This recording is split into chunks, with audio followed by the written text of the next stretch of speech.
People who don't reply to messages, right? K-way, you've probably been told it means disinterest, arrogance, lack of care maybe, even emotional immaturity. But let's be honest, that explanation has always felt shallow, because many of these people do care. They read the message. They feel it instantly, sometimes too instantly. And that's the point. What looks like avoidance is often self-regulation. What looks like coldness is often a nervous system protecting itself from overload. Here's the twist most people miss. For some, replying immediately doesn't feel neutral. It feels invasive, demanding. It's like being pulled into an emotional space before their body is ready.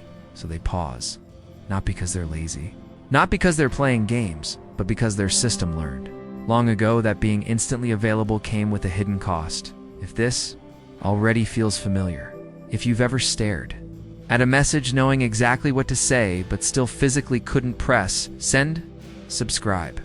We don't moralize behavior here. We decode it, because this pattern isn't random, and it didn't start with WhatsApp. It started with a body that learned to stay alert. Notifications trigger more than thoughts. They activate memory, expectation, emotional demand. For some people, a message isn't just a message. It's a request for presence. It's for tone, for emotional energy. And when your nervous system lives close to the edge of its window of tolerance, immediacy feels like pressure. So the delay becomes a buffer, a way to breathe before engaging, a way to stay regulated instead of reactive, until the body says, now it's safe. By the end of this video, you'll understand why your delay isn't a flaw, it's a strategy. And more importantly, you'll recognize which version of this pattern you're living inside. Because there isn't just one reason we go silent. There are specific, distinct psychological architectures behind the silence. Before you decide not to reply, your body already has. That's the part no one talks about. We like to believe communication is a rational choice, that you see a message, you think about it, and then you decide. But in reality, the sequence is reversed. First, your nervous system reacts. Then, your mind creates a story to justify it. A message arrives. Your chest tightens slightly. Your breathing shifts. Your attention narrows. Nothing dramatic. Just enough to register, something is being asked of me. For people with a sensitive or chronically activated nervous system, this microactivation matters. It's not about the content of the message. It's about what the body associates with being reachable. Availability once meant pressure, expectations, having to respond correctly, kindly, carefully, sometimes quickly enough to avoid conflict, sometimes thoughtfully enough to avoid disappointment. So the body learned a rule: pause before engaging, not as resistance. As survival, this is why the delay often feels physical. Not intellectual. You don't think I won't answer? You feel, not yet. And the longer you've lived in that state, the more your window of tolerance narrows. Immediate response equals emotional exposure. Tone misread. Energy drained. Boundaries crossed without being named. So your system creates space. That space is the delay. From the outside, it looks like indifference. From the inside, it's regulation. You're not avoiding the person. You're avoiding dysregulation. And here's the uncomfortable truth. Many people learn to associate connection with obligation long before they had the language to name it, which means even neutral messages can trigger an old internal reflex. Prepare, perform, protect. So you wait until your body settles enough to re-enter. This is not weakness. It's a nervous system that never learned how to feel safe while being accessible. And the mind, loyal as always, steps in afterward with explanations. I'll reply later. I need to think. I don't have the energy right now. All true. But secondary. The primary decision was already made below awareness. If this part resonates, pause for a second. Notice your jaw, your shoulders, your breath. That's the place where this pattern lives. But we need to go deeper. Because not all silence is the same, usually. This behavior falls into 3 very distinct psychological archetypes. See which one fits your history first. We have the perfectionist editor. This person drafts the reply in their head instantly. They know what they want to say. But then the critique starts. Is this too enthusiastic? Is it too cold? Does it sound like I'm mad? They write. They delete. They hesitate. The delay here isn't about lack of energy. It's about fear of misinterpretation. For this archetype, the text message is a permanent record. a potential evidence locker for future rejection. They learned early on that their words could be used against them, or that being low maintenance was the only way to be loved. So, they don't send the message until it's perfect, and because perfection is impossible. The silence stretches for days. Then there is the second type, the autonomy defender. For this person, every notification feels like a demand. Vibrating phone feels like someone knocking on the door of their mind without an invitation. This usually stems from a history of enmeshment, maybe. You had parents who didn't respect your privacy, or a partner who demanded constant check-ins. For the autonomy defender, not replying is a way of reclaiming the self. It's a quiet rebellion. I will answer when I choose, not when you beep. The silence is the only place where they feel fully in control of their time.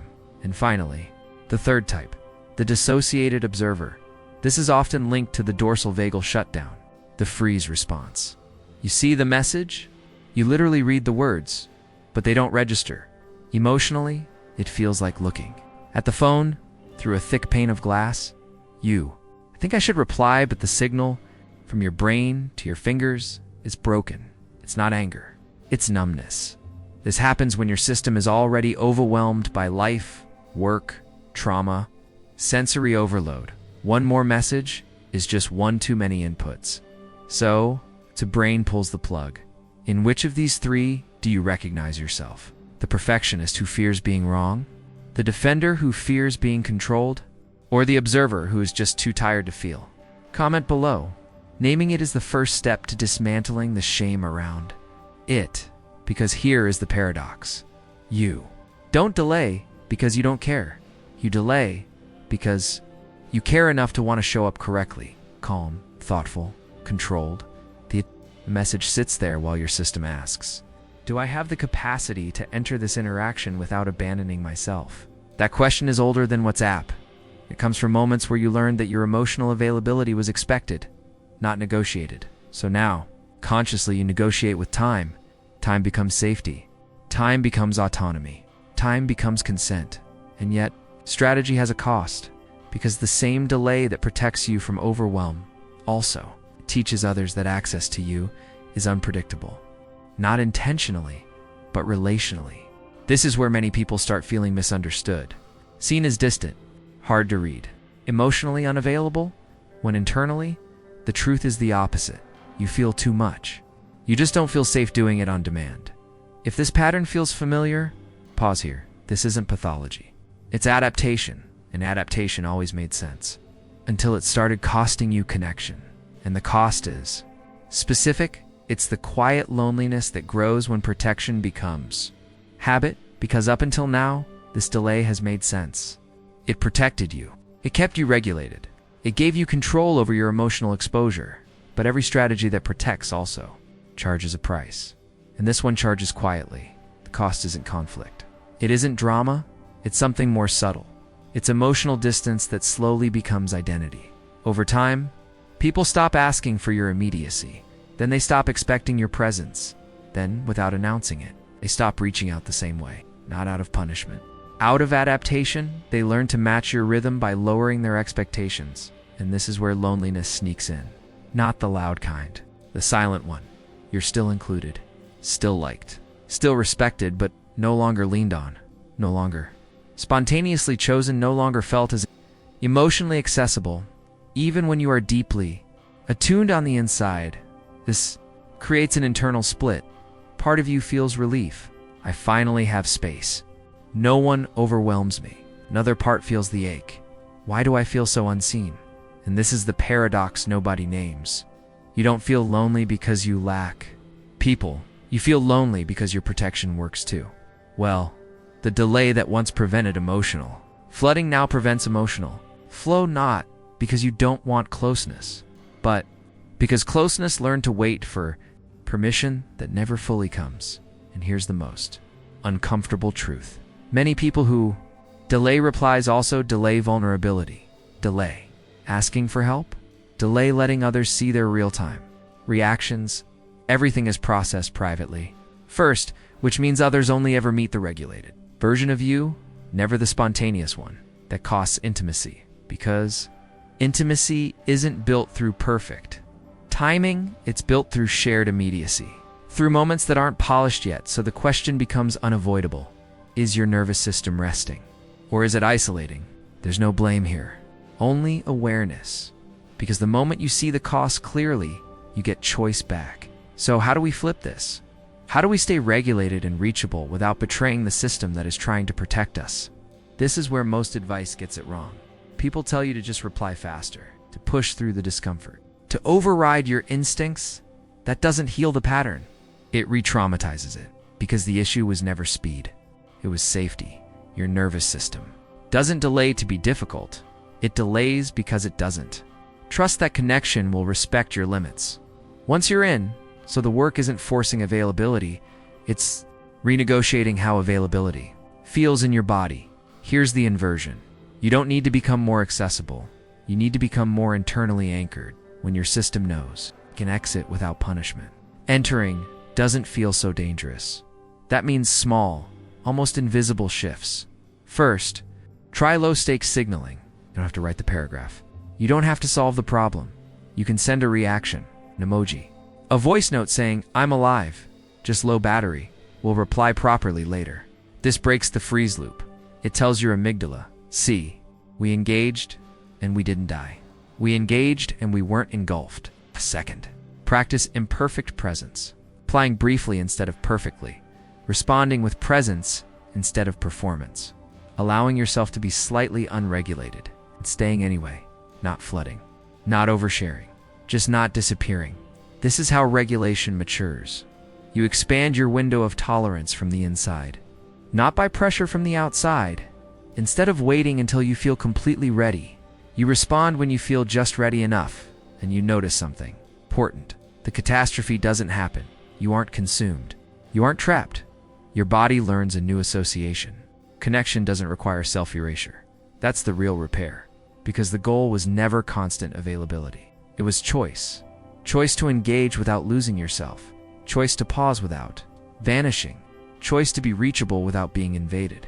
This is what people mean when they talk about healthy boundaries, not walls.